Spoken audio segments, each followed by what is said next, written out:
Nangita ba kag katrabilan outside Cebu? Dili ka angay mabalaka kay for today's video na napod mi diri sa Island Lagoon Resort located in San Agustin, Limasawa, Southern Leyte. Ang entrance fee kay 35 pesos, 30 pesos para sa senior citizen or PWD and 25 pesos para sa kids. Unsa pa ato gipaabot, mudulog na ta. Mao din ilahang agyanan og medyo may pagka-slope ang hagdanan. Og extra careful lang tadriya kay medyo gamay ang hagdan. Kung sa imuhang pagnaog dili ka panington aw sa imuhang pagsaka ma 2 times ang imuhang singot. Og dili ko ka sure nga dili ka hangakon. Unya sa among experience diriya, nagpalit lang mi og pagkaon. Unya amo ang ipa-deliver sa may namaligya nga pagkaunan kalapit lang sa ilahang baryo. Unya kay medyo nadugay man ug walay plastic aw magmikos-mikos lang sa ta.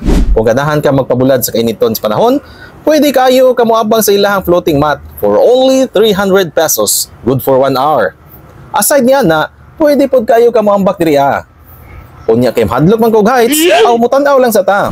Grabe ka nindot ang ambience diriya. Labi na kini na ilagon ug mga dagko nga bato nga mao'y usa sa nakapanindot sa ilahang lugar.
Og dinhi na lang kutob, daghan kayong salamat sa pagtanaw ani nga video mga kawander.